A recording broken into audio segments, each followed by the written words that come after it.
एक समय की बात है जब भगवान नारायण ने देवी लक्ष्मी से कहा, देखो लक्ष्मी, धरती पर लोगों में कितनी भक्ति बढ़ गई है। हर जगह नारायण नारायण की ध्वनि गूंज रही है। इस पर लक्ष्मी जी ने हंसते हुए उत्तर दिया, ओह प्रभु, यह भक्ति आपको पाने के लिए नहीं, मुझे धन की देवी को पाने के लिए बढ़ी है। नारायण ने अचरज से पूछा, लेकिन लोग तो लक्ष्मी लक्ष्मी नहीं कहते। लक्ष्मी जी ने प्रत्युत्तर दिया, अगर आपको विश्वास नहीं होता तो चलिए इसकी परीक्षा कर लेते हैं। इस पर नारायण एक गांव में ब्राह्मण का रूप धारण कर पहुंचे और एक घर के द्वार पर दस्तक दी।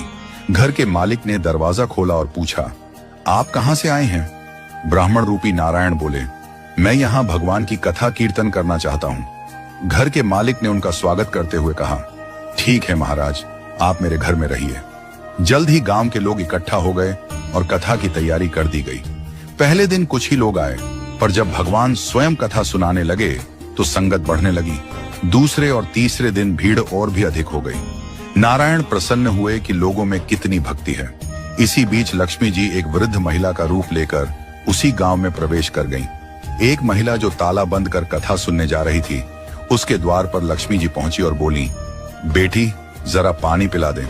महिला ने कहा, माता जी, मुझे प्रवचन में जाना है, 3:30 बजे हो चुके हैं।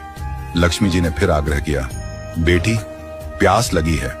महिला ने पानी लाकर दिया, जिसे पीने के बाद वह लोटा सोने का हो गया। यह देखकर वह महिला अचंभित हो गई और लक्ष्मी जी को भोजन कराने का आग्रह करने लगी, परंतु लक्ष्मी जी ने मना कर दिया और कहा कि वह अब जा रही हैं। इस घटना के बाद पूरे गांव में खबर फैल गई। अगले दिन कथा में लोगों की संख्या घट गई। नारायण ने कारण पूछा तो किसी ने बताया, एक चमत्कारिक माताजी आई हैं, जिनके आशीर्वाद से घरेलू सामान सोने का हो जाता है।